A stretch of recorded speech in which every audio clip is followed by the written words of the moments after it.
Hi everyone, I am Diksha Tiwari and this is Pathmic learning. आज के session में हम लोग मैटर एंड इट्स स्टेट्स, जो कि साइंस का बहुत ही इंपॉर्टेंट टॉपिक है, उसके बारे में डिस्कस करेंगे। इससे पहले हमने सीटेट की सीरीज में ऑलरेडी फूड एंड न्यूट्रिशन और विटामिन के बारे में डिस्कस कर चुके हैं। अगर आपने वो वीडियो ना देखी हो तो ज़रूर देख लीजिए, बहुत ही क्रिस्प वे में आपको वहाँ पे वो टॉपिक क्लियर हो जाएगा। बाकी ये टॉपिक सीटेट, यूपीटेट और अदर स्टेट एग्जाम्स, जो टीईटी के एग्जाम्स होते हैं, उसके लिए बहुत इंपॉर्टेंट है। प्लस ये जनरल साइंस का जो भी पार्ट जिस भी एग्जाम में आता है उसमें बहुत ही इंपॉर्टेंट प्ले करता है। ठीक है, तो हम आगे डिस्कस करते हैं बारी बारी से। सबसे पहले समझते हैं व्हाट इज मैटर। तो मैटर को समझने के लिए पहले हमें चाहिए कि मैटर का हमें डेफिनेशन केवल समझ में आ जाना इंपॉर्टेंट नहीं है, हमें उसके कॉन्सेप्ट को समझना चाहिए। मैटर मतलब होता है कि कोई भी चीज इसके पास या तो मास हो और उसके साथ साथ वो एक जगह ऑक्युपाई करता हो। फॉर एग्जाम्पल, जैसे मैं यहाँ पे बैठी हूँ या फिर आपने अपने सामने मोबाइल या लैपटॉप जो भी रख रखा है, उस पर्टिकुलर जगह पे आप कोई और चीज नहीं रख सकते, उसने वो जगह ऑक्युपाई कर ली है। ठीक है, प्लस उसका कुछ ना कुछ वेट होगा, मास होगा। तो यानी वो जो भी ऑब्जेक्ट आपने अपने सामने रखा है वो मैटर है। यहाँ आसपास आपको जो चीज भी दिख रही है वो सारी की सारी मैटर होती है। तो सिंपल से अक्षर में अगर आपको समझ में आ गया हो तो मैटर वो कोई भी चीज है जिसके पास अपना मास होता है और प्लस वो जगह ऑक्युपाई करता है। तो डेफिनेशन आपको ज़्यादा समझने की ज़रूरत ही नहीं है अगर आपको कॉन्सेप्ट क्लियर हो चुका है तो। कॉन्सेप्ट में बात करें, anything which has mass and occupy space is called matter. Now, matter जो होता है वो आपका छोटे छोटे पार्टिकल्स का बना होता है। जैसे कि यहाँ लिखा हुआ है matter is made up of particles. तो कोई भी मैटर है, मैटर आपके एक्चुअली तीन तरीके के होते हैं, अभी हम उसके बारे में डिस्कस करेंगे, सॉलिड, लिक्विड, गैस। और भी दो तरीके होते हैं तो उसके बारे में भी हम डिस्कस करेंगे, बट अभी हम बेसिक आइडिया लेने जा रहे हैं कि what is matter. What is matter हमने देख लिया। मैटर आपका पार्टिकल्स का बना होता है, ये भी हमने देख लिया। जो मैटर के बीच में पार्टिकल्स होते हैं, अभी उसको हम थोड़ा सा पिक्चराइज वे में देखें तो यहाँ पे आपको ये तीन डायग्राम दिख रहा है, एक सॉलिड का है, एक लिक्विड का है और एक गैस का है। ये बलून है, बलून के अंदर गैस भरा हुआ है।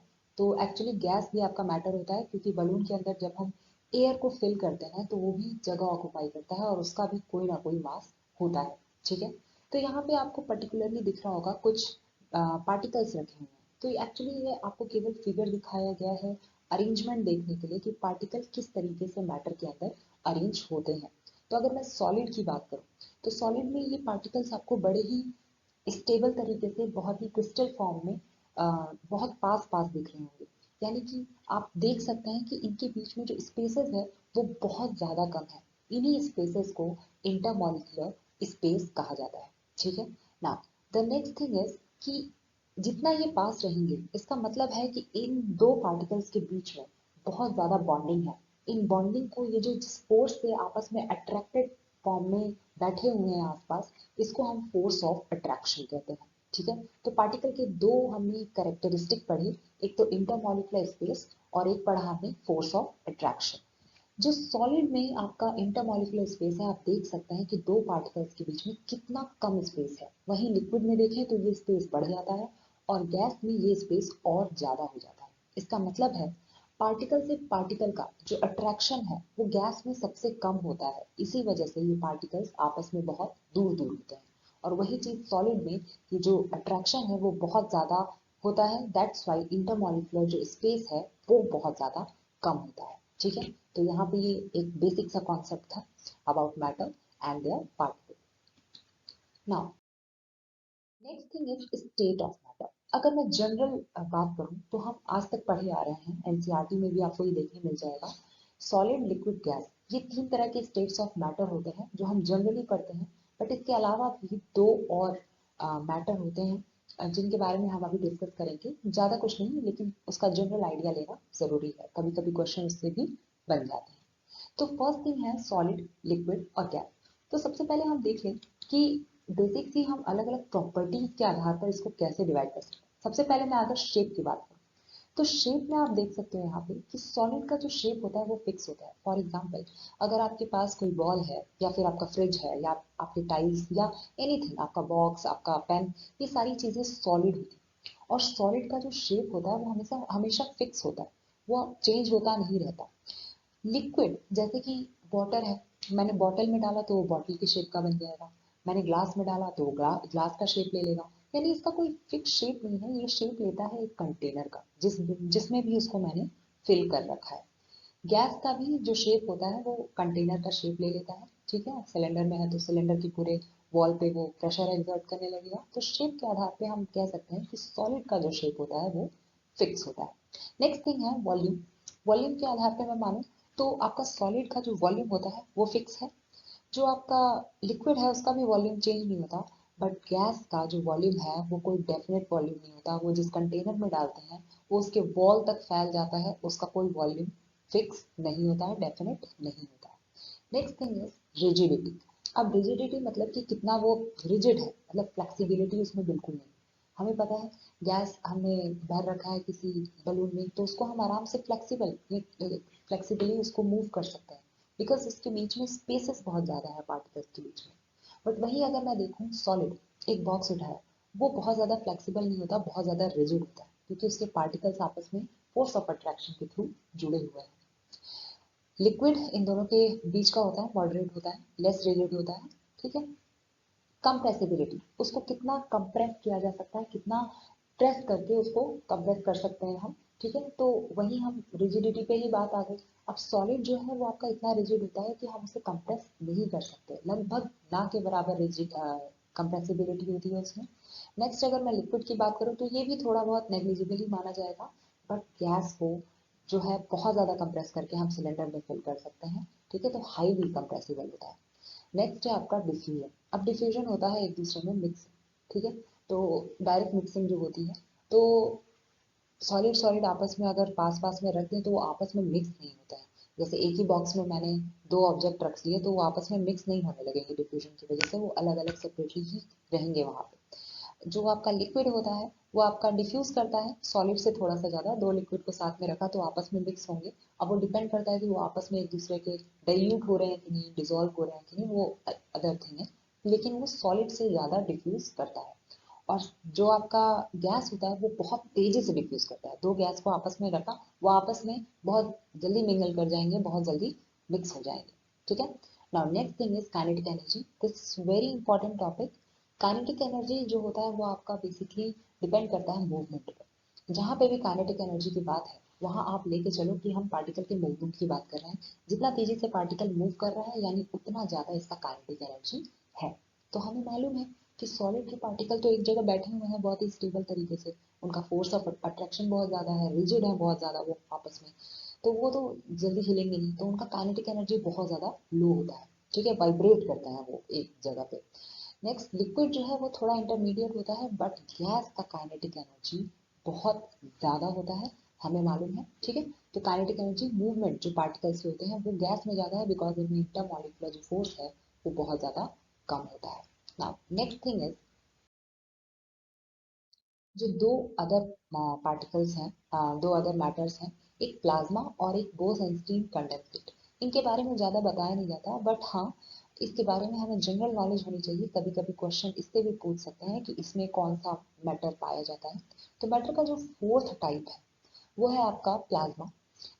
आप एनसीईआरटी की 9th की बुक अगर पढ़ोगे तो उसमें आपको फर्स्ट सेकंड चैप्टर में मैटर के बारे में बहुत अच्छे से एक्सप्लेन किया हुआ है। अगर आपको वीडियो पसंद है तो वीडियो देखिए, क्योंकि ये सारे जो मटेरियल है वो एनसीईआरटी को बेस बना के ही दिया गया है, तो आप ये चीज़ देख सकते हो। तो ये हो गया आपका प्लाज्मा। प्लाज्मा में जो है आपके जो पार्टिकल्स होते हैं वो कुछ ज़्यादा ही एक्साइटेड स्टेट में होते हैं। गैस में तो होते ही एक्साइटेड स्टेट में, बट प्लाज्मा में अगर मैं बात करूँ तो वो कुछ ज़्यादा ही एक्साइटेड स्टेट में होते हैं, जिसको हम बोल रहे हैं कि एनर्जेटिक सुपर एक्साइटेड पार्टिकल्स होते हैं। इनको हम आयोनाइज्ड गैसेस बोलते हैं, बिकॉज ये आयंस के फॉर्म में एग्जिस्ट करते हैं। अगर मैं इसका एग्जांपल आपको दूं तो आपको नियॉन साइन बल्ब्स दिख जाएंगे रास्ते में, पैम्फलेट्स पे। और प्लस कई सारे ऐसे फ्लोरोसेंट ट्यूब्स वगैरह भी आते हैं जो बहुत चमकदार ट्यूब्स होते हैं, वो सारी चीज़ें। ठीक है, तो उसमें हीलियम भरा होता है और ऐसे नियॉन साइन बल्ब है तो नाम से ही पता चल रहा है उसमें नियॉन गैस भरा होता है। ये जो होते हैं इनका फॉर्म आयोनाइज्ड होता है, ये आयंस के फॉर्म में होता है, बहुत ज़्यादा एक्साइटेड स्टेट में होता है। ठीक है, ये आपके सन और स्टार जो ग्लो करते हैं वो इसी पर्टिकुलर मैटर की वजह से ग्लो करता है। तो कभी ऐसा कुछ क्वेश्चन आता है तो आप प्लाज्मा पे टिक कर सकते हो। नेक्स्ट है आपका बोस-एंस्टीन कंडेंसेट। ये आपको दो नाम से पता चल रहा होगा। हमारे बोस इंडियन साइंटिस्ट और इंस्टीन फॉरेन साइंटिस्ट हैं। ये दोनों ने मिल करके इस पर्टिकुलर मैटर के बारे में इन्वेंशन किया था। जो ये मैटर है वो आपका बहुत ज़्यादा okay. So next thing is जो इसमें हमारा मैटर है वो आपका gas of boson cooled down to temperature very close to absolute temperature. यानी कि ये बहुत ज़्यादा कोल्ड फॉर्म में होते हैं, कंडेंसेट फॉर्म में होते हैं, और ये टेम्परेचर की बात कर रहा है एब्सोल्यूट टेम्परेचर। इसका मतलब है 0 ऑन कैल्विन स्केल। और अगर मैं डिग्री सेल्सियस की बात करूँ तो -273.15 डिग्री सेल्सियस के अराउंड इसका टेम्परेचर को कूल डाउन किया जाता है। तो ये उतना ज़्यादा सिलेबस में आपसे इसकी मांग नहीं है, बट आपको जनरल आइडिया होना चाहिए। Okay. Now next thing is बहुत ही इंपॉर्टेंट टॉपिक है और जनरल है, इससे आपके क्वेश्चन थोड़े बहुत बन जाते हैं कभी कभी। ठीक है। तो इसमें आपसे पूछा जाता है कि इंटर कन्वर्जन जो स्टेट का होता है वो किस तरीके से होता है। थोड़ा सा ये पिक्चराइज फॉर्म में है, आप आराम से इसको कनेक्ट कर सकते हो। थोड़ा इसीलिए थोड़ा अट्रैक्टिव पीपीटी का यूज़ किया जाता है ताकि आपको ये दिमाग में छप जाए और आपको ये चीज़ याद रहे, ये कभी भी गलत ना हो आपका। तो फर्स्ट थिंग है आपका, अगर मेरे पास सॉलिड है, फॉर एग्जांपल मैं आइस ले लेती हूँ, ठीक है। तो आइस को अगर मुझे पिघलाना है यानी लिक्विड बनाना है तो मैं उसको फ्रिज से बाहर निकाल दूंगी। फ्रिज में उसका टेम्परेचर बहुत ही कम था। पहले आपको समझना है कि हीटिंग मतलब टेम्परेचर ज़्यादा और कूलिंग मतलब टेम्परेचर कम। ठीक है, बहुत ही ईजी है, बट कभी कभी जो साइंस सेक्शन के लिए है थोड़ा सा कंफ्यूजन हो जाता है। तो यहाँ पे हर तरीके के बच्चे हैं तो सबको लेके चलना है। तो टेम्परेचर मैं बढ़ा रही हूँ अगर मैं फ्रिज से निकाल रही हूँ तो इसको मैं क्या बोलूंगी, इंक्रीज टेम्परेचर करने पे ये लिक्विड में कन्वर्ट हो जाएगा। एरो आपको दिखा रहा है यहाँ पे। और इस पर्टिकुलर फिनोमेना को बोलते हैं, प्रोसेस को बोलते हैं fusion. Okay. Now next thing, अगर मैं लिक्विड को सॉलिड में कन्वर्ट कर रही हूँ, अगर मैंने लिक्विड को यानी कि वाटर को सपोज किया मैंने फ्रिज में डाल दिया, आइस बन जाता है। यानी मैंने क्या किया, कूल किया, यानी उसका टेम्परेचर मैंने डिक्रीज किया। So on decreasing temperature liquid get converted into solid. और इस पर्टिकुलर प्रोसेस को कहते हैं सॉलिडिफिकेशन। इजी है। Okay. Now next thing is liquid है मेरे पास। अब मैं उसको सपोज कीजिए गर्म कर रही हूँ, यानी कि और हीट बढ़ा रही हूँ। पहले सॉलिड का हीट बढ़ाया तो वो लिक्विड बन गया, और लिक्विड का और हीट बढ़ाया तो वो गैस में कन्वर्ट हो जाता है। गैस पे रखिए आप किसी चीज पानी को, पानी भाप बनने लगेगा। ठीक है। इस पर्टिकुलर प्रोसेस को वेपराइजेशन कहते हैं। यानी ये कब हुआ, जब मैंने इसका टेम्परेचर क्या किया, इंक्रीज किया, यानी कि इसको हीट प्रोवाइड की। ठीक है, किसी भी फॉर्म। नेक्स्ट थिंग है, अगर मुझे पर्टिकुलर किसी गैस को लिक्विड में कन्वर्ट करना है, ठीक है, किसी गैस को अगर लिक्विड, तो अपोजिट कर दीजिए। लिक्विड से गैस कब हो रहा था, जब टेम्परेचर इंक्रीज हो रहा था। गैस से लिक्विड कब होगा, जब टेम्परेचर डिक्रीज होगा। फॉर एग्जाम्पल, जब हम लोग फॉर एग्जाम्पल हमने पानी गर्म किया और उसको एक पर्टिकुलर प्लेट से उसको कवर कर दिया। कुछ देर बाद जब हीटिंग खत्म होने लगेगी, जो भाप बना होगा वो भाप अब क्या हो रहा है, ठंडा होकर के प्लेट के नीचे आपको ड्रॉपलेट्स के फॉर्म में देखने को मिलेगा। ठीक है, यानी कि जो भाप बना हुआ था, वेपर बना हुआ था, वो गैस के फॉर्म में था, और वो गैस जैसे ही उसको ठंडा इन्वायरमेंट मिला, ठंडा सरफेस मिला, वो कन्वर्ट हो गया लिक्विड में। वो ड्रॉपलेट्स आपको प्लेट में दिखेंगे। या फिर कोल्ड ड्रिंक का भी एग्जांपल होता है। कोल्ड ड्रिंक का बॉटल के बाहर आपको छोटे छोटे ड्रॉपलेट्स मिलते हैं वाटर के। ठीक है। तो ये बहुत ही बेसिक एग्जांपल है कि गैस कन्वर्ट हो रहा है लिक्विड में। इसको हम कहते हैं प्रोसेस को कंडेंसेशन। ठीक है। तो ये क्यों होता है, जब भी ठंडा सरफेस होगा तो वहां पे यानी कि टेम्परेचर डिक्रीज हो रहा है। टेम्परेचर डिक्रीज हो रहा है, इसका मतलब है कि आसपास के जो आपके एयर मॉलिक्यूल्स हैं या फिर वाटर वेपर मॉलिक्यूल्स हैं, वो कन्वर्ट हो जाएगा वाटर में, लिक्विड। ठीक है। और इस प्रोसेस को हम कहेंगे कंडेंसेशन। एक और प्रोसेस होता है जिसमें गैस डायरेक्टली, जो सॉलिड होता है वो डायरेक्टली कन्वर्ट होता है गैस में। फॉर एग्जाम्पल कपूर, कपूर आप घर में अगर रखे रहेंगे तो वो आपका कुछ दिन बाद गायब हो जाएगा। ठीक है। तो गायब नहीं हो रहा है, वो एक्चुअली गैस में कन्वर्ट हो गया। वहां पे आपको स्मेल सी फील हो सकती है। ठीक है। इस प्रोसेस को सब्लिमेशन कहते हैं। ठीक है। तो this was very important. Solid से लिक्विड, इसको हम बोलेंगे टेम्परेचर बढ़ाने पे लिक्विड में कन्वर्ट हुआ, लिक्विड से फिर गैस में कन्वर्ट हुआ। सॉलिड से लिक्विड बनने को फ्यूजन कहते हैं, लिक्विड से गैस बनने को वेपराइजेशन कहते हैं, सॉलिड से डायरेक्टली गैस बनने को सब्लिमेशन कहते हैं। इसके उल्टा अगर मैं जाऊं, गैस से लिक्विड बनने को कंडेंसेशन कहते हैं, और लिक्विड से सॉलिड बनने को सॉलिडिफिकेशन कहते हैं। तो this was very important, common है बट कभी कंफ्यूज नहीं होना, ठीक है। नेक्स्ट थिंग, बारी बारी से टेम्परेचर और प्रेशर का क्या असर होता है वो हम देख लेते हैं। तो सबसे पहले टेम्परेचर की बात करें तो टेम्परेचर का इनडायरेक्ट इफेक्ट काइनेटिक एनर्जी से, क्योंकि अगर मैं कभी किसी मैटर को अगर मैं हीट करती हूँ, ठीक है, तो उसके जो अंदर के पार्टिकल्स हैं वो तुरंत मूव करने लगे, ठीक।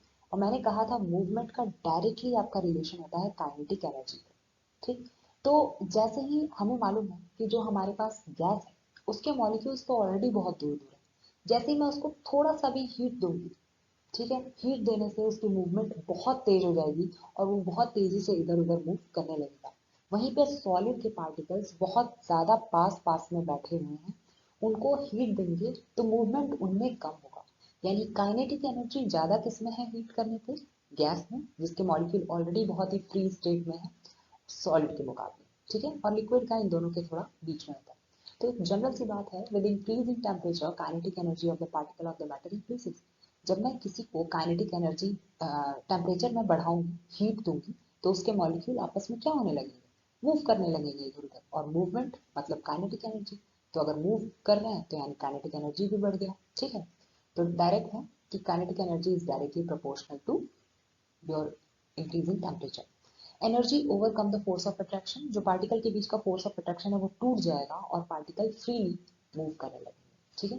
तो अगर मैं टेम्परेचर को बढ़ाऊं तो अभी अभी हमने इंटर कन्वर्जन में देखा है, सॉलिड लिक्विड में कन्वर्ट होगा और लिक्विड आपका गैस में कन्वर्ट हो जाएगा, ठीक।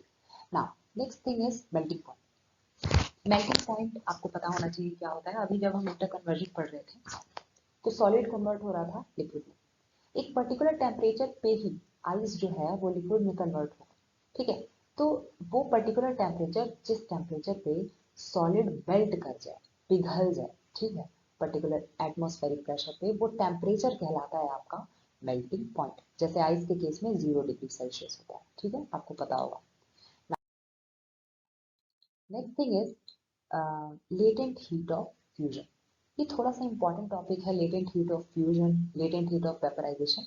अभी यहाँ पे थोड़ा सा थियोरेटिकल देख लेते हैं, अभी मैं पिक्चर के माध्यम से इसको मैं आपको समझाने की कोशिश करूंगी। अभी मैंने मेल्टिंग के बारे में पढ़ा है। जैसे क्या होता है कि जब मैंने हीट दिया आइस को, ठीक है, उसको फ्रिज से बाहर निकाला, तो वो तुरंत कन्वर्ट होने लगेगा लिक्विड में, ठीक, यानी उसका फेज कन्वर्ट हो रहा है। तो amount of heat required to change the solid to liquid, अब वो आइस धीरे धीरे वाटर में कन्वर्ट हो रहा है, ठीक है, उसको पर्टिकुलर एक एनर्जी चाहिए, है ना, हीट चाहिए उसको। तो जो वो हीट रिक्वायरमेंट है ना, that heat is known as heat of fusion. उसी तरीके से बॉइलिंग पॉइंट की बात करें तो लिक्विड जब गैस में कन्वर्ट होने लगता है, लिक्विड स्टार्ट बॉयल, जब बॉयल होने लगता है वो एटमॉस्फेरिक प्रेशर पे, तो उस टेम्परेचर को बॉइलिंग पॉइंट कहते हैं। और उसी लिक्विड को गैस में कन्वर्ट होने के लिए जो पर्टिकुलर हीट का रिक्वायरमेंट है, वो हीट ही कहलाता है लेटेंट हीट ऑफ वेपराइजेशन, क्योंकि यहाँ पे प्रोसेस हो रहा है वेपराइजेशन का। अभी अभी मैंने बताया था वेपराइजेशन मतलब conversion of liquid to gas. तो यहाँ पे वो हीट कौन सा हीट कहला रहा है, लेटेंट हीट ऑफ वेपराइजेशन। अब इसको थोड़ा सा ग्राफिकल फॉर्म में समझने की कोशिश करते हैं, थोड़ा इंपॉर्टेंट टॉपिक है, ज़्यादा पूछता नहीं है, इसके एप्लीकेशन के बारे में ज़्यादा पूछा जाता है, तो एप्लीकेशन पे भी हम डिस्कस करेंगे। ओके, सो ग्राफिकल रिप्रेजेंटेशन है, आप देख सकते हैं कि वाई एक्सिस पे आपको टेम्परेचर इंक्रीमेंट दिख रहा है और एक्स एक्सिस पे आपको एनर्जी दिख रही है कि एनर्जी बढ़ाया जा रहा है। यहाँ पे हम कह सकते हैं कि कन्वर्जन दिखाया गया। सबसे पहले जो आपका ये है टेम्परेचर 0 डिग्री सेल्सियस है, जहाँ पे कर्सर है आप यहाँ पे देख सकते हो, this is your 0 degree Celsius, जहाँ पे जो आपका आइस है, ओके। अब आइस क्या हो रहा है, धीरे धीरे मैं इसका टेम्परेचर बढ़ा रही हूँ। तो ऐसा नहीं होगा कि आइस पहले ही लिक्विड में कन्वर्ट होने लगेगा, धीरे धीरे टेम्परेचर बढ़ रहा है। जब वो 0 डिग्री पे पहुंचेगा तब वो मेल्ट करना शुरू करेगा। अब यहाँ पे क्या होगा कि जब वो धीरे धीरे उसका टेम्परेचर बढ़ रहा था तब तो यहाँ पे आपको दिख रहा है कि वाई एक्सिस पे इसका टेम्परेचर बढ़ रहा है, बट जब वो मेल्ट कर रहा होगा उस समय उसका टेम्परेचर नहीं दिखेगा। इसको मैं अगर आपको प्रैक्टिकल वे में बताऊं, फॉर एग्जाम्पल मैंने एक बीकर ले रखा है और बीकर में मैंने तुरंत तुरंत आइस डाला, ओके, या फिर थोड़ा सा मैं वेपराइजेशन की बात कर लेती हूँ। मैंने बीकर लिया, बीकर में मैंने पानी डाला, पानी को हीट करना शुरू किया और उसमें मैंने थर्मोमीटर ऐड कर दिया, थर्मोमीटर डाल दिया। धीरे धीरे पानी जब हीट होगा तो थर्मोमीटर का टेम्परेचर भी मुझे दिखेगा, उसमें ऊपर जा रहा है, ठीक है, हीटिंग दिखाएगी कि हाँ टेम्परेचर बढ़ रहा है धीरे धीरे। बट जैसे ही वो जो आपका लिक्विड है अब क्या हो गया, बॉयल हो गया कम्प्लीटली, अब वो धीरे धीरे वेपराइज होने लगेगा। ये किस टेम्परेचर पे होता है, मैं वाटर की बात करूँ तो 100 डिग्री पे होता है। 100 डिग्री पे आते ही आपका जो थर्मोमीटर है वो रुक जाएगा। मैं हीटिंग अभी भी दे रही हूँ, हीट अभी भी प्रोवाइड कर रही हूँ मैं वाटर को, बट वो थर्मोमीटर का टेम्परेचर जो है वो ऊपर नहीं जा रहा होगा, बिकॉज जो ये एक्स्ट्रा अमाउंट ऑफ हीट है ना, वो टेम्परेचर नहीं बढ़ा रहा लिक्विड का, वो एक्चुअली लिक्विड को कन्वर्ट कर रहा है दूसरे फेज में, यानी कि वेपर में। यानी एक एक्स्ट्रा एनर्जी चाहिए एक फॉर्म से दूसरे फॉर्म में कन्वर्ट होने के लिए। तो जब आइस का धीरे धीरे टेम्परेचर बढ़ रहा है तब तो आपका थर्मोमीटर टेम्परेचर बढ़ता हुआ दिखाएगा। बट ये जो पर्टिकुलर आपका पैरेलल लाइन दिख रहा है ना, इसका मतलब है कि टेम्परेचर अभी नहीं बढ़ रहा, यानी कि सॉलिड कन्वर्ट हो रहा है लिक्विड में। जब फेज कन्वर्ट होगा उस समय आपका थर्मोमीटर रीडिंग नहीं दिखाएगा, बिकॉज जो हीट उसको मिल रही है, आइस को चाहे वाटर को हीट मिल रही है, वो यूज हो रहा है फेज कन्वर्जन। तो वो हीट जो यूज होता है फेज कन्वर्जन में, उसी को लेटेंट हीट ऑफ वेपराइजेशन या फिर लेटेंट हीट ऑफ फ्यूजन कहते हैं। जैसे सॉलिड से टेम्परेचर बढ़ा, अब यहाँ पे लिक्विड में कन्वर्ट होने लगा तो टेम्परेचर स्टॉप है क्योंकि हीट यूज हो रहा है फेज कन्वर्जन में। फिर धीरे धीरे हमने लिक्विड का टेम्परेचर बढ़ाना शुरू किया, इस पर्टिकुलर टेम्परेचर पे आकर के फिर से अब लिक्विड 100 डिग्री पे जब चला गया तो अब वो गैस में धीरे धीरे कन्वर्ट हो रहा है, और यहाँ पे टेम्परेचर नहीं बढ़ रहा, केवल फेज चेंज हो रहा है। हीट हो रहा है बट टेम्परेचर नहीं बढ़ रहा। ठीक है, तो this was your latent heat of vaporisation and latent heat of fusion. Now next topic is, ये तो हो गया टेम्परेचर का इफेक्ट। अब पढ़ते हैं प्रेशर का इफेक्ट क्या होता है। तो प्रेशर के इफेक्ट में मैं अगर देखूँ तो अगर मैं प्रेशर अप्लाई कर रही हूँ किसी पे, तो गैस पे अगर मैं प्रेशर अप्लाई कर रही हूँ तो उसके मॉलिक्यूल क्या होंगे, आपस में पास पास आएंगे। जैसे टेम्परेचर अप्लाई कर रहे थे तो दूर जा रहे थे, प्रेशर मैं जब लगाऊंगी, कंप्रेस करूंगी किसी चीज को, तो वो चीजें आपस में पास आने लगेंगी। अब ये they get come closer and it get converted into liquid, gas आपका लिक्विड में कन्वर्ट हो जाएगा। बहुत सीधा साधा सा एग्जांपल है आपका प्रेशर का इफेक्ट, कि जो सॉलिड आपका कार्बन डाइऑक्साइड होता है, ये बहुत ही इंपॉर्टेंट क्वेश्चन है, आ भी रखा है सीटेट में, कि सॉलिड कार्बन डाइऑक्साइड को क्या कहते हैं या फिर ड्राई आइस को क्या कहते हैं। तो ड्राई आइस को ही सॉलिड कार्बन डाइऑक्साइड कहा जाता है। Get converted into gaseous state, directly आपका सॉलिड जो है वो गैस में कन्वर्ट हो जाता है। क्या करने से, प्रेशर को डिक्रीज करने से। तो ऑन इंक्रीजिंग प्रेशर आपका उल्टा होगा, गैस लिक्विड में कन्वर्ट होगा, लिक्विड सॉलिड में कन्वर्ट होगा।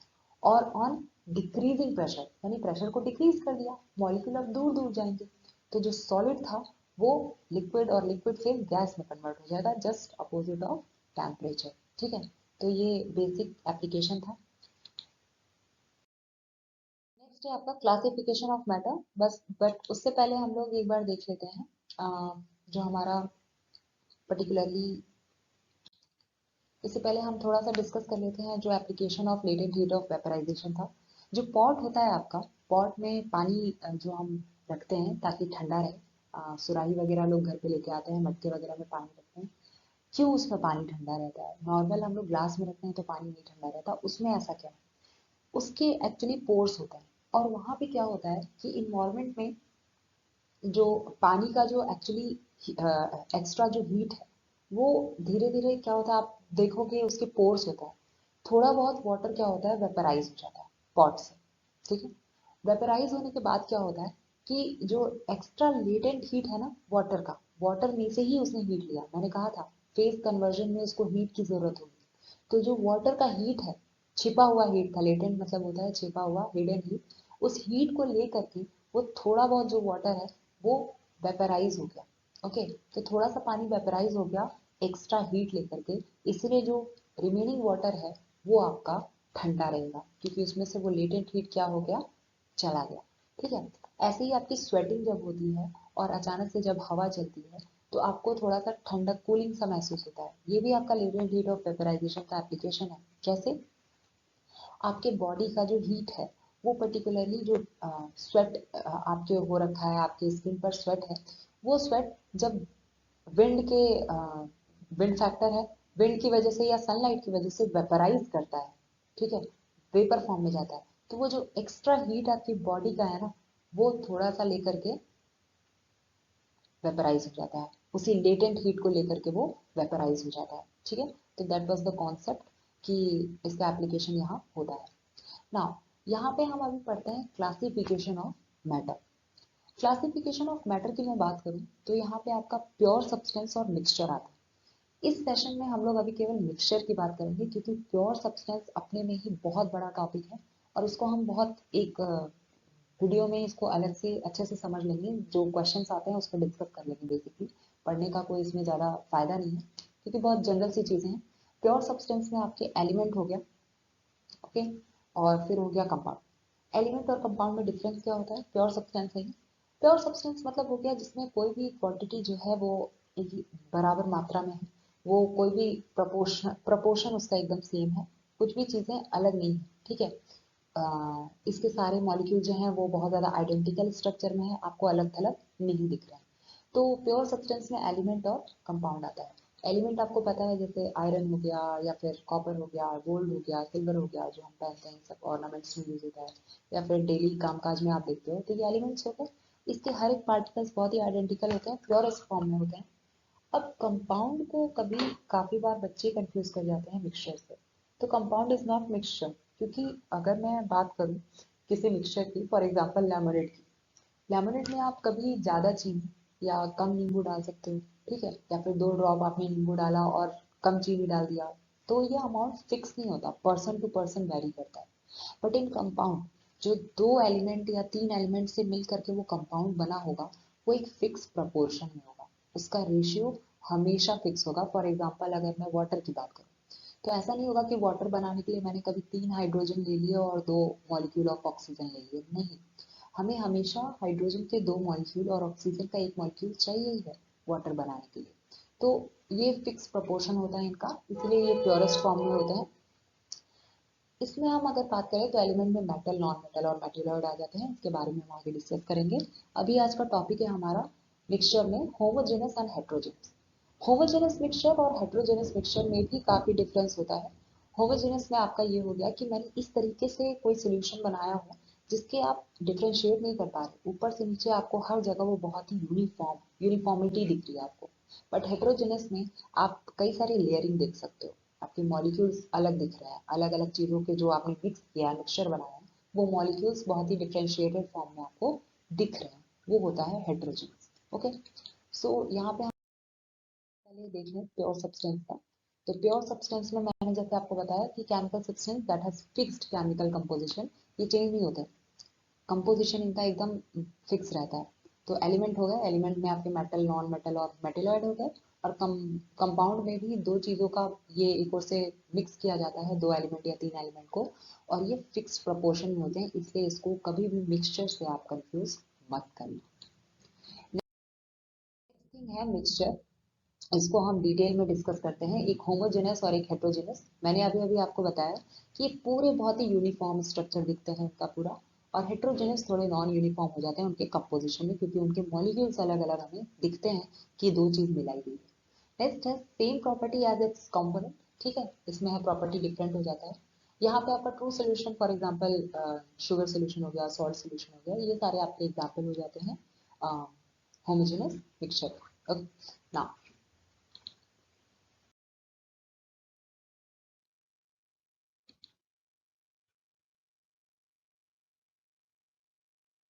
अगर मैं बात करूँ हेट्रोजेनस की, तो उसमें सस्पेंशन आ जाता है। फॉर एग्जांपल अगर मैं एक मडी वाटर उठा लूँ, उसमें मैंने मिट्टी को पानी में डाल दिया, तो मिट्टी नीचे जाके सेटल डाउन हो जाएगा, यानी मुझे मिट्टी अलग से लेयर दिख रहा होगा वाटर के अलावा।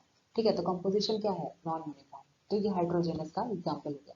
अब कुछ क्वालिटीज अगर देख ले तो ये बॉक्स है, इसको आपको याद नहीं करना है, ये बस कॉन्सेप्ट के तौर पर है, आप देख सकते हो। तो प्रॉपर्टीज में मैं अगर देखूँ कि पार्टिकल का साइज, यानी कि अगर कोई चीज़ बहुत अच्छे से मिक्स हो जा रही है, यानी उसका साइज बहुत ज़्यादा छोटा रहा होगा, तो सोल्यूशन में वो साइज बहुत कम होता है, 1 नैनोमीटर से भी कम।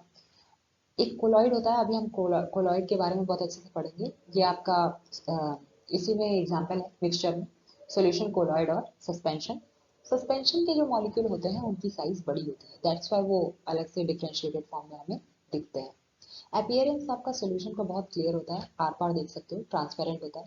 जो कोलॉइड होते हैं एक्चुअली कोलॉइड की जो प्रॉपर्टी है ना वो सॉल्यूशन और सस्पेंशन के बीच की होती है, ठीक है। तो जैसे आपका लिक्विड सॉलिड और गैस के बीच की क्वालिटी रखता है, तो इसका जो स्ट्रक्चर है वो क्लाउडी होता है और सस्पेंशन का भी क्लाउडी ही स्ट्रक्चर है। सेपरेशन की बात करें तो ट्रू सोल्यूशन जैसे आपने शुगर सोल्यूशन बना दिया, तो इसको आप सेपरेट नहीं कर सकते, ठीक है। वो अलग चीज़ है कि क्रिस्टलाइजेशन वगैरह से सेपरेट कर लिया, यहाँ पे कंपैरिजन की बात हो रही है। कोलॉइड को भी नहीं कर सकते, बट सस्पेंशन को बड़े आराम से आप कर सकते हो, क्योंकि उसके जो एक मॉलिक्यूल है वो सेटल डाउन हो जाता है, आप फिल्टर पेपर से आराम से इसको सेपरेट कर सकते हो। नेक्स्ट है फिल्टरेबिलिटी, जो अभी बताया मैंने, ठीक है। Effect of beam of light, अब एक सोल्यूशन ले रखा है, एक कोलॉइडल ले रखा है और एक मैंने सस्पेंशन ले रखा है। अब मैं अगर टॉर्च से या किसी भी लाइट के सोर्स से मैं उस पर लाइट दूंगी, तो आपका क्या होगा कि उसके जो पार्टिकल्स हैं, पर्टिकुलर जो भी मैं मिक्सचर की बात कर रही हूँ, उस पर क्या इफेक्ट पड़ेगा। तो light can pass through, solution में क्या होगा, लाइट आराम से पास हो जाएगा। कोलॉइड में ये एक स्पेशल स्ट्रक्चर है कि ये क्या करेगा, लाइट को थोड़ा सा स्कैटर कर देगा। ओके, स्कैटरिंग अभी आप हम देखेंगे। जो कोलॉइड के पार्टिकल होते हैं वो लाइट को क्या कर देते हैं, स्कैटर कर देते हैं, ठीक ना। सस्पेंशन में होता है लाइट कैन नॉट पास, क्योंकि वो क्या एक ओपेक ऑब्जेक्ट बना रहा है बीच में, काइंड ऑफ, ठीक है। तो एग्जांपल में यहाँ पे सॉल्ट सोल्यूशन हो गया ऑफ सोल्यूशन, मिल्क हो गया कोलॉइडल का, और मडी वाटर या फिर आपका सैंड वाटर हो गया सस्पेंशन का। यहाँ पे आपको पिक्चर के थ्रू मैं दिखा सकती हूँ। This is your sugar solution, थोड़ा वाटर की तरह लग रहा है बट ये सुगर सोल्यूशन है। सॉल्ट या सुगर सोल्यूशन जो आराम से डिजोल्व हो जाए, ये आपका यूनिफॉर्म सोल्यूशन है, ठीक है, ट्रू सोल्यूशन है। नेक्स्ट है आपका मिल्क कोलॉइड, ठीक है। इसमें क्या हो रहा है, आपका दो चीज मिक्स है। बटर फैट जो है वो आपका डिस्पर्स्ड है किसमें, वाटरी लिक्विड में, तो ये कोलॉइडल सोल्यूशन बना रहा है, क्लाउडी स्ट्रक्चर होता है। और यहाँ पे आपको बॉटल दिख रहा है जिसके बॉटम में सैंड इकट्ठा हो रखा है, तो sand suspended at the bottom in the water. तो ये आपका एग्जांपल हो गया सस्पेंशन का, ठीक है। तो ये कंपैरिजन ना। एक बेसिक स्ट्रक्चर है कोलॉइडल का। तो कोलॉइडल थोड़ा सा पढ़ा जाए, ये थोड़ा सा इंपॉर्टेंट भी हो जाता है, इसके क्वेश्चन भी बनते हैं काफी। तो जैसे ट्रू सोल्यूशन की मैं अगर बात करूँ, तो उसमें दो चीजें होती हैं, एक होता है सॉल्वेंट, एक होता है सॉल्यूट। जैसे चीनी और पानी मैं अगर मिक्सचर बना रही हूँ, तो पानी मैं ज्यादा लूंगी और चीनी कम लूंगी, तो जो चीज कम है वो सॉल्यूट होती है, जो चीज ज्यादा है वो सॉल्वेंट होती है, ठीक है। जिस चीज को मैं डिजोल्व करने जा रही हूँ वो मेरा सॉल्यूट हो गया, जिस में डिजोल्व कर रही हूँ या फिर डाइल्यूट कर रही हूँ वो मेरा सॉल्वेंट हो गया। उसी तरीके से कोलॉइड्स में भी आपके दो फेज होते हैं, एक डिस्पर्स्ड फेज हो गया और एक डिस्पर्जन मीडियम हो गया। डायरेक्ट क्वेश्चन कभी कभी बन जाता है कि डिस्पर्स फेज क्या होता है। जैसे आपका कि it disperse in another substance, मतलब ये क्या होता है, डिस्पर्स हो रहा है, मिक्स हो रहा है दूसरे में, जैसे सॉल्वेंट सॉल्यूट की बात करते हैं, तो ये आपका डिस्पर्स्ड फेज है, जो कि डिस्पर्स होने जा रहा है लाइक सॉल्यूट। और ये डिस्पर्जन मीडियम है, जिसमें आपका डिस्पर्स फेज मिक्स होने जा रहा है, ठीक है। तो ये हो गया आपका डिस्पर्जन मीडियम। तो ये सॉल्वेंट की तरह एक्ट कर रहा है, ये सॉल्यूट की तरह, बट दोनों में डिफरेंस है, ये कोलॉइड में ये टर्म यूज किए जाते हैं। एक इफेक्ट है ब्राउनियन इफेक्ट। अब इसकी बात हम क्या करें, इन colloidal particle do not settle down, these are in state of random motion called point. अब जब भी कोलॉइडल सोल्यूशन से पार्टिकल की हम बात करें, तो यहाँ पे क्या होता है कि इसके पार्टिकल सेटल डाउन नहीं होते, वो एक मूवमेंट में होता है, ठीक है। वो किसी न किसी फॉर्म में मूव कर रहे हैं, और उस मूवमेंट के एक्चुअली टाइप को ही, मोशन को ही कहते हैं ब्राउनियन मोशन। तो कभी आपसे पूछा जाए कि ब्राउनियन मूवमेंट किस तरीके के मिक्सचर से रिलेटेड है, तो आप बोलेंगे कोलॉइडल, या फिर उस मूवमेंट को क्या कहते हैं, जिगजैग मूवमेंट होता है वो, जो कि कोलॉइडल सोल्यूशन में होता है, तो उस मूवमेंट का नाम है ब्राउनियन मोशन, ओके, या फिर मूवमेंट। एक और इम्पॉर्टेंट आपका टर्म है टिंडल इफेक्ट, कोलॉइडल सोल्यूशन में ही, जो मैं अभी बात कर रही थी कि कोलॉइडल सोल्यूशन में लाइट क्या होता है, स्कैटर हो जाता है, ठीक है। यहाँ पे हम जैसे देख सकते हैं, आपका ये रहा आपका सोल्यूशन, इससे क्या हुआ, लाइट पास आउट हुई, ठीक है। इसके थ्रू हमें पूरा पाथ दिखेगा लाइट का। यहाँ पे हमें स्कैटरिंग ऑफ लाइट बीम जो है, इसके बीच से, ये अगर मिल्क सोल्यूशन है कोलॉइड का, तो हमें इसके बीच से path of light become visible in colloidal solution. This effect is known as Tyndall. अब टिंडल इफेक्ट का आपका एक और एग्जांपल होता है जब फॉग होता है, फॉग भी आपका क्या है, कोलॉइड कोलॉइड है, ठीक है। तो उसमें फॉग भी आपका कोलॉइड है। वहां पे क्या होता है, एयर मॉलिक्यूल में आपके, ठीक है, तो वो भी आपका एक ओर से कोलॉइड होता है। उसमें हम लोग को जो सूर्य की किरणें आती है ना, वो आपका फॉग में वो स्कैटर हो जाती है, ठीक है, वो पाथ हमें विजिबल होती है। ये भी आपका एप्लीकेशन है या फिर एग्जाम्पल है टिंडल इफेक्ट का। ओके, स्कैटरिंग ऑफ लाइट, जो सनशाइन आता है पेड़ों के बीच से छन करके। ठीक ना, उसके बाद हम कुछ डिस्पर्स्ड फेज और डिस्पर्सिंग मीडियम के बारे में पढ़ लें। जैसा मैंने अभी आपको बताया कि डिस्पर्स फेज जिसको डिस्पर्स कराया जाता है मीडियम में पर्टिकुलर, जैसे सॉल्यूट और सॉल्वेंट वाला कॉन्सेप्ट था, वैसे ही डिस्पर्स फेज और डिस्पर्सिंग मीडियम आपका कोलॉइडल में होता है। तो ये कुछ इंपॉर्टेंट है, इसमें ज़्यादा एक्चुअली आपको एग्जाम्पल्स याद करना है। तो अगर मैं एग्जाम्पल्स की बात करूँ तो यहाँ पे हम देख सकते हैं कि ये आपका फॉग और जो क्लाउड है वो एग्जाम्पल होता है एरोसोल का। एंड इसमें आपका जो होता है लिक्विड मिक्स होता है गैस में। हमें भी मालूम है फॉग में आपका लिक्विड मॉलिक्यूल मिक्स होता है गैस में। नेक्स्ट थिंग है स्मोक। स्मोक यानी कि सॉलिड जो पॉल्यूटेड पार्टिकल्स होते हैं वो आपके गैस में एयर में मिक्स होते हैं, उसी को हम स्मोक कहते हैं, इसको भी हम एरोसोल कहते हैं। शेविंग क्रीम आपका थोड़ा फोमी स्ट्रक्चर होता है, वो थोड़ा फोमी होता है, फ्रोथ बनाता है, तो उसको हम उसका टाइप फोम है, और वो एक्चुअली गैस मिक्स होता है लिक्विड में, दैट्स वाई वो इतना फोमी स्ट्रक्चर का होता है। नेक्स्ट आपका जो मिल्क है वो दो लिक्विड मिल करके बने हुए हैं, जो जहाँ पे दो लिक्विड आपस में मिलते हैं उनको हम इमल्शन कहते हैं। नेक्स्ट पेंट में आपका एक्चुअली कुछ सॉलिड मटेरियल, सॉलिड पार्टिकल्स मिलाया जाता है लिक्विड के साथ, जिसको हम सोल कहते हैं। ठीक है, तो ये पेंट से इसका एग्जाम्पल हो गया। इसमें आपका बेसिकली एग्जाम्पल्स ही पूछता है कि सोल के एग्जाम्पल में क्या है, इमल्शन के एग्जाम्पल में क्या है। फोम और रबर जो होता है आपका, ये भी टाइप फोम में आता है, और एक्चुअल में फोम हम इसलिए कहते हैं क्योंकि ये थोड़ा सा इसमें सॉलिड में हमने गैस को मिक्स कर रखा है, दैट्स वाई इसमें स्पोर्स होते हैं, तो ये फोमी स्ट्रक्चर हो जाता है। जो जेली होती है हम खाते हैं, जेली और बटर वगैरह हो गया, एक्चुअली इसमें जब हम उसको कंप्रेस करके देखेंगे तो आपको लिक्विड मिलेगा, यानी सॉलिड में एक्चुअल में लिक्विड को डिस्पर्स कराया गया है। ठीक है, और अलग अलग जो आपको कलर जेम स्टोन्स दिखते हैं, ठीक है, स्टोन्स कलरफुल जो होते हैं, वो आपका हो गया एग्जाम्पल सॉलिड सॉलिड का, जिसको हम सॉलिड सोल भी कहते हैं। तो ये सारी चीज़ें थी आपकी पूरी मैटर एंड इट्स स्टेज के बारे में, पांचों स्टेज के बारे में हम लोग ने पढ़ा। फिर हम लोग ने कुछ सोल्यूशन मिक्सचर और होमोजेनस मिक्सचर और हेट्रोजेनस के बारे में पढ़ा। आफ्टर दैट हमने कोलॉइडल के बारे में कुछ टर्म्स जाने, उसकी थ्योरीज जानी कुछ। तो ये आपका पूरा पार्ट था जो इम्पोर्टेंट होता है आपकी मेटल्स के बारे में। इसके बाद इसमें एक और पार्ट है प्योर सब्सटेंसेस का, जिसके लिए एक अलग से डेडिकेटेड वीडियो होगी, उसमें आप जाकर के उसे प्ले करके कॉन्सेप्ट ले सकते हैं। बाकी आपको अगर वीडियो अच्छा लगा हो तो ज़रूर लाइक कीजिए, सब्सक्राइब कीजिए चैनल को, और मिलते हैं अगले वीडियो में, तब तक के लिए थैंक यू।